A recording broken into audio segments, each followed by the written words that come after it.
Jali. Om Swastiastu. Perkenalkan, kami dari kelompok 1 akan membahas kerajaan Kutai. Perkenalkan, nama saya Michael Perinangin, nomor absen 5. Perkenalkan, nama saya Nyoman Dadi Kristian Citra, nomor absen 15. Perkenalkan, nama saya Niko Mika Lestari, absen 20. Perkenalkan, nama saya Niko Masalah Vega, absen 22. Nah, sekarang kita akan mengenal tentang salah satu kerajaan Indonesia, yaitu Kutai. Kerajaan Kutai merupakan suatu kerajaan Hindu tertua yang terletak di Kalimantan Timur dekat dengan Sungai Mahakam. Kerajaan Kutai merupakan kerajaan yang memiliki sejarah panjang sebagai cikal bakal lahirnya kerajaan-kerajaan lainnya di Indonesia. Kerajaan ini diperkirakan berdiri sekitar abad 4 Masehi atau 400 Masehi. Selain itu, kerajaan ini memiliki hubungan perdagangan dengan India yang sangat baik, sehingga penyebaran agama Hindu pun terjadi melalui jalur perdagangan yang terjadi. Nama Kutai sendiri diketahui oleh para ahli mitologi saat setelah ditemukannya sebuah prasasti yang dinamakan Yupa. Prasasti Yupa diidentifikasi sebagai peninggalan asli dari pengaruh agama Hindu dan Buddha yang menggunakan bahasa Sanskerta dengan huruf Pallawa. Dari prasasti inilah kemudian ditemukan nama Raja Kudungga sebagai pendiri kerajaan Kutai. Nama Maharaja Kudungga ini ditafsirkan oleh para ahli sejarah sebagai nama asli Indonesia yang belum terpengaruh dengan bahasa India. Sedangkan keturunannya seperti Raja Mulawarman dan Aswawarman diduga memiliki pengaruh besar budaya Hindu dari India. Mengapa? Hal tersebut dikarenakan karena kata Warman pada setiap akhiran namanya berasal dari bahasa Sanskerta yang biasa digunakan oleh masyarakat India bagian selatan. Inilah yang mengakibatkan banyak orang menyebut bahwa kerajaan Kutai merupakan kerajaan yang bercorak Hindu dengan pengaruh budaya India yang begitu kental. Tak heran jika pola kehidupan pada masa itu juga merupai kehidupan kerajaan-kerajaan Hindu di India. Dari Yupa diketahui pendiri kerajaan Kutai adalah Aswawarman, bukan Kudungga yang merupakan raja pertama kerajaan itu.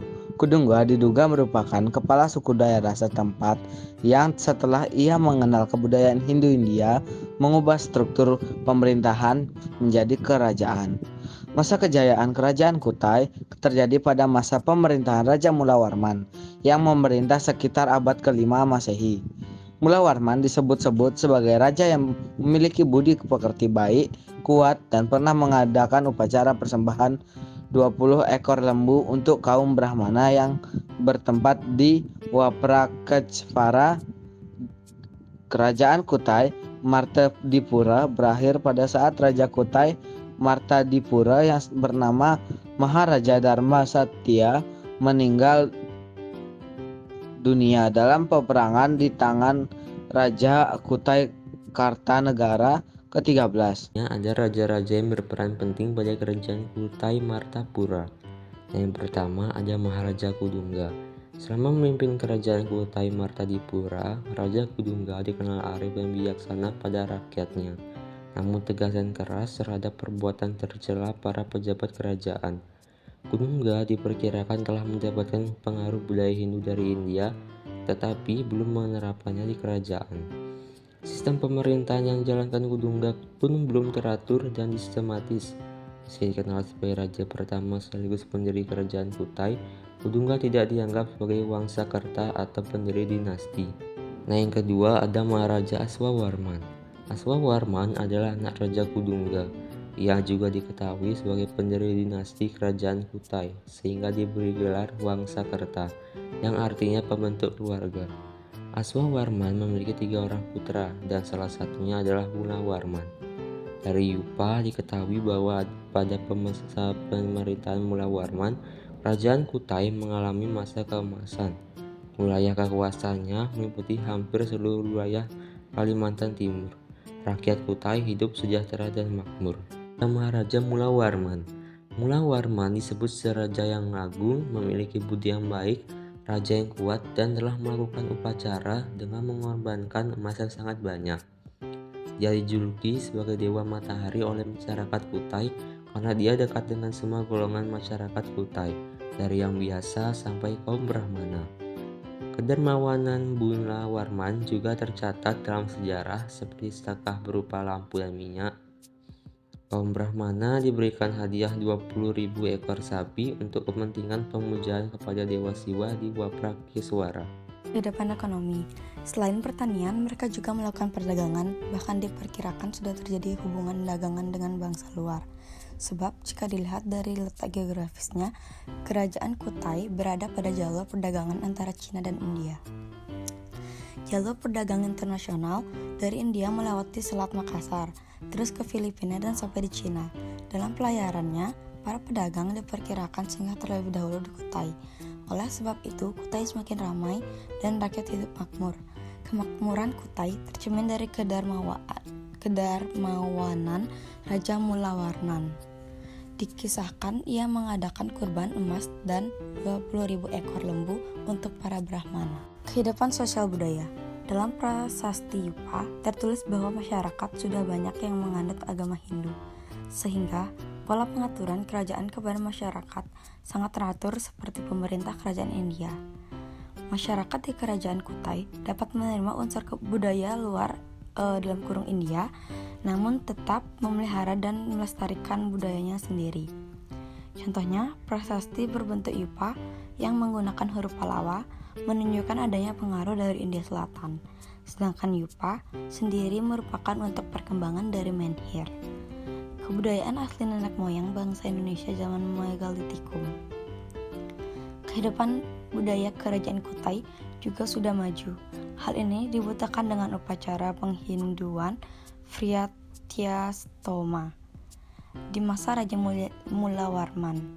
Upacara tersebut telah dipimpin oleh pendeta Brahmana yang merupakan orang lokal. Artinya, kala itu telah ada kaum Brahmana asli Nusantara yang memiliki kemampuan intelektual tinggi, khususnya penggunaan terhadap bahasa Sanskerta. Runtuhnya kerajaan Kutai. Kutai sendiri mengalami kemunduran pada saat dipimpin oleh Raja Dharma Setia. Raja Dharma Setia tewas di tangan Raja Kutai Kartanegara, Haji Pangeran Anum Panji Mendapa. Kutai Kartanegara sebelumnya memisahkan diri dari Kutai yang asli, yang dibuat oleh Kudungga, yaitu Kutai Martadipura.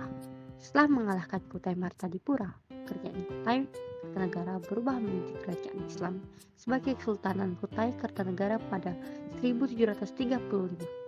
Peninggalan kerajaan Kutai. Yang pertama, Prasasti Yupa. Peninggalan kerajaan Kutai yang terkenal adalah Prasasti Muara Kaman, Prasasti Mula Warman yang terdiri dari 7 buah Yupa. Prasasti Yupa menjadi bukti keberadaan kerajaan Kutai bercorak Hindu tertua di Indonesia. Prasasti Yupa ditemukan berada di sekitar Muara Kaman. Prasasti ini menggunakan bahasa Sanskerta dan huruf Pallava. Isi prasasti Yupa adalah menuliskan bahwa Raja Kutai bernama Mulawarman beragama Hindu, ayahnya yang bernama Aswawarman, dan kakaknya bernama Kudungga. Yupa adalah prasasti yang terpahat pada tugu atau tiang batu yang dibuat oleh para Brahmana atas kedermawanan Raja Mulawarman. Pasalnya, diketahui dari salah satu Yupa tersebut bahwa raja yang memerintah kerajaan Kutai saat itu adalah Mulawarman. Mengapa nama Raja Mulawarman sangat terkenal pada masanya? Karena puncak keemasan kerajaan Kutai ada pada pemerintahan Raja Mulawarman.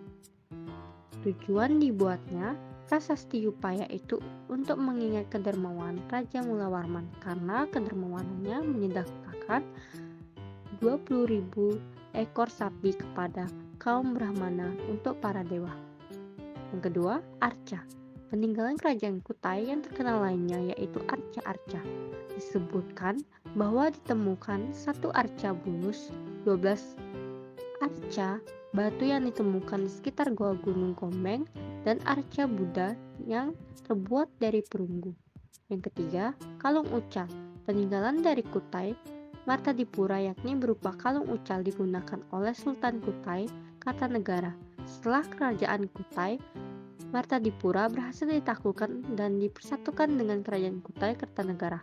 Kalung ucal tersebut dari emas 18 karat dengan berat 170 gram. Kalung ini dihiasi dengan relief cerita Ramayana. Menurut sejarah, kalung ucal tersebut berasal dari India. Diperkirakan Raja Mulawarman Naladewa merupakan salah seorang keturunan dari raja-raja India di masa silam dan membawa kalung ucal tersebut ke daerah Kutai ini. Yang keempat, kura-kura emas. Peninggalan kerajaan Kutai lainnya adalah kura-kura yang terbuat dari emas yang saat ini masih tersimpan di Museum Mulawarman.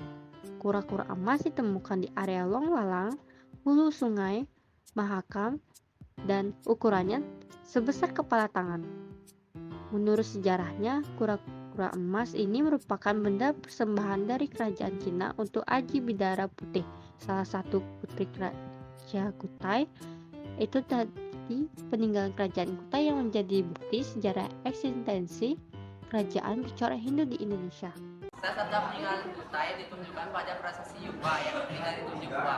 Sekian pembahasan dari kami tutup dengan para Santi. Oh, santai.